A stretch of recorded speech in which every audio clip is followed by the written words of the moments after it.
যে মানুষটাকে আপনি আজ খুব বাজেভাবে ঠকালেন, সে মানুষটা আপনাকে অভিশাপ দিক কিংবা না দিক, আপনিও একদিন খুব বাজেভাবে ঠকে যাবেন। হয়তো অন্য কারো কাছে, নয়তো অন্য কোনোভাবে, তবে ঠকে আপনি অবশ্যই যাবেন।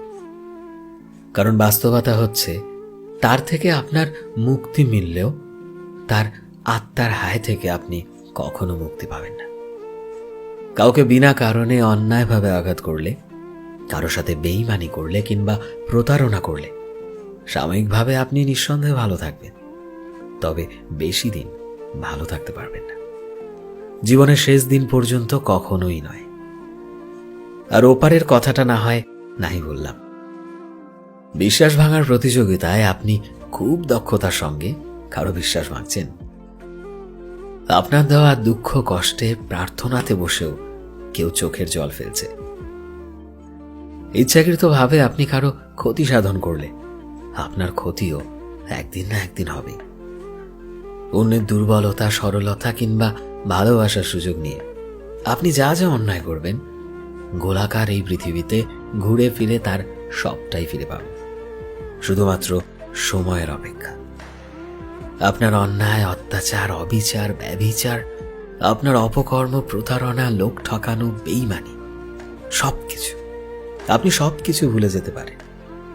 যার সাথে করেছেন সে হয়তো কোনোদিনও ভুলে যেতে পারবে না। প্রকৃতি কখনোই কোনো কিছু ভোলে না। তাই আপনার কর্ম ভালো হোক কিংবা মন্দ হোক, প্রকৃতি আপনাকে সেভাবেই সবটা ফিরিয়ে দেবে।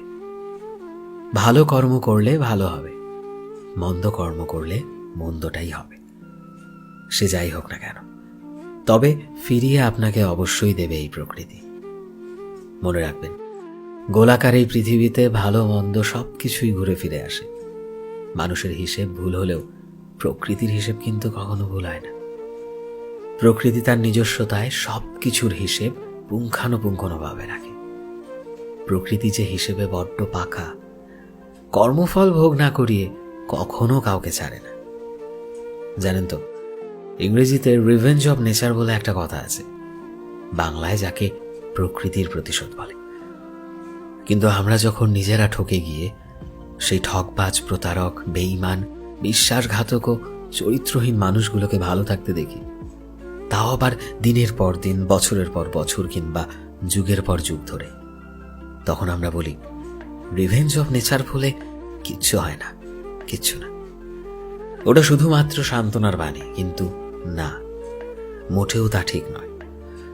এগুলো আসলে আমাদের আঘাতে আঘাতে ক্ষত বিক্ষত হয়ে যাওয়া অশান্ত মনের অশ্রুকণা। আসলে কথা হচ্ছে, আপনি সবাইকে ফাঁকি দিতে পারলেও প্রকৃতিকে কখনোই ফাঁকি দিতে পারবেন না। সবাই আপনাকে ছেড়ে দিলেও প্রকৃতি কখনো আপনাকে ছাড়বে না। মনে রাখবেন, মানুষ যা পারে না, প্রকৃতি তা খুব ভালোভাবে। মানুষ হিসাব মিলাতে পারে না বলে হিসেব খানিকটা অপূর্ণ রয়ে যায়। প্রকৃতি সেই হিসেব সময় মতো কড়ায় গণ্ডায় মিলিয়ে দেয়। মানুষ যে বিচারের ভার সৃষ্টিকর্তার হাতে ছেড়ে দিয়ে নীরবে নিভৃতে চোখের জল ফেলে সব সহ্য করে যায়, প্রকৃতি সে বিচারের সাজা এই দুনিয়াতে ভোগ করিয়ে নিয়ে যায়। কাউকে অন্যায়ভাবে আঘাত করা ছাড়ুন, ঠকিয়ে লাভবান হওয়ার চিন্তাটা বাদ দিন। প্রতারণা করার মানসিকতার জলাঞ্জলি দিন।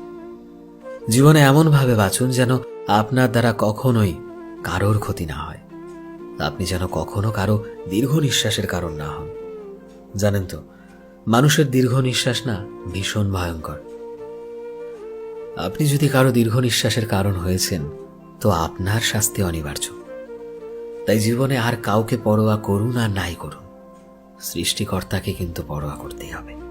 মনে রাখবেন, তিনি ছাড় দিলেও ছেড়ে দেন না কখনো।